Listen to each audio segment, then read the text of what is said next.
Once upon a time, you made the vow to accept me as your Savior, but you have pushed me aside. This week, it is a week where Christ is saying, there is a gate that stands ajar. If only you can come through so that you and I can walk side by side, so that I don't have to testify against you.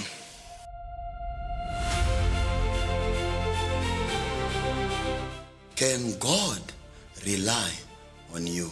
Is it not a possibility that the sisters can cross the rivers and consult where they are told, bring a black chicken, one that has no white color? God is looking for a woman who, like Ruth, will say, your God will be my God. Your people will be my people. Wherever you go, I am also going. That shows Ruth was a reliable woman. This is a woman God can rely on. Even if it is a crime to worship this God, I will still worship him. What is the motive that is leading you to do it? Is it for people to praise you or for God alone? Because the only moment you will be frustrated is when you do it for praise. I even dropped them with my own fuel, with my own car. I dropped them, but no one said thank you. There should be no link or no association between somebody who claims to be a child of God or a servant of God and these strange gods. There should be no association at all. You do not belong to them. You that I'm talking to, you are a special people. You are the people of God. There must be no link. There must be no connection. There must be nothing at all that attaches you or connects you to these strange gods. If I take the salt and I put it at the gate in the evening, the evil spirits don't come. That is idolatry. And some of these things are coming right from our cultures. And we think that, yeah, because it's our culture, our forefathers have been doing it, there's nothing wrong with it. No, it is idolatry. Safety is not guaranteed in the absence of danger. No, safety is guaranteed in the presence of God. So God says, put it away. For some, they will have to put it away physically, throw it away, burn it. If you can't burn it, dig something and put it there and bury it. Put it away. If you cannot bury it or whatever, go in the toilet seat, put it in there and flush it away. For others, it does not necessarily require putting it away physically. It requires breaking the attachment towards those things. The fear of evil forces is the strongest evidence that in your mind you believe those things are more powerful than God. Because for anybody that believes God is more powerful, then there is no way that the individual will tremble at such kind of evil forces or forces of darkness. An idol is anything that possesses the place of God in the heart, or is allowed to share the place with him. Worldly honor, worldly wealth, sensual pleasure are idols to many, to which they bow down and serve, and which they love and trust in more than God. Your education has access to you on a Sabbath. God also has access to you on a Sabbath from 8 to 12. This is what Henry is saying. Is it equal to the energy and time we invest in God? No. So education is becoming an idol.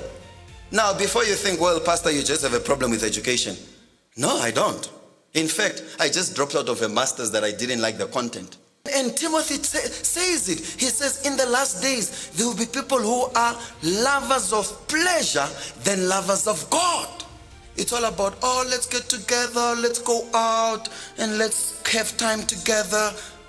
So pleasure has become a god. Anything that men and women love and trust in that takes the place of God in the heart is an idol. So the question is, what do you love the most? What do you love that makes you do it as opposed to obeying God? And then she says, well, you really need to pray for her because she really wanted to be baptized, but the boyfriend told her, if you get baptized, I'm no longer paying rent. Does this fit in this definition of Anything that men love and trust in more than God becomes an idol. It does. For some people, other people are their gods. For the fear of not having someone to pay rent, you then choose not to obey this God. You then choose not to follow this God because the rental will be cut off. You cannot have something else that you love more than God. You cannot have something else that you trust more than God. You cannot have something else that you obey more, or someone else that you obey more than God. You should only have the true living God to honor and worship and obey. So Joshua says, put away, not tomorrow, not 3 days after, put it away now.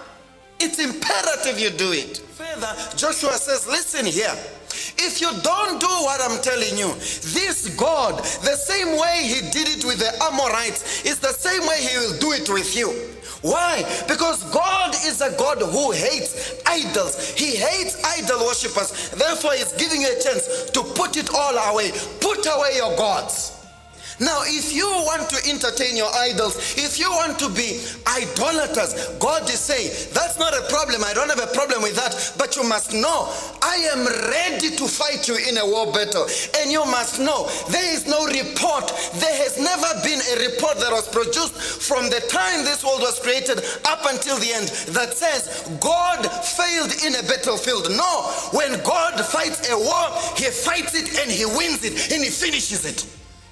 And Joshua is trying to say also, look, I have looked around to see which other God matches up with the true living God. And the answer is, I found none. Where was Baal when God held the sun? Are you following?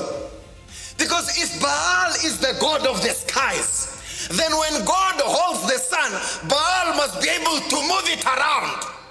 But God, Joshua says, God, I know these people, they worship Baal and they believe Baal holds the sun. He holds everything in the sky. Now show these people that Baal is nothing. He is no match to me. And God says, my son, I can do it for you.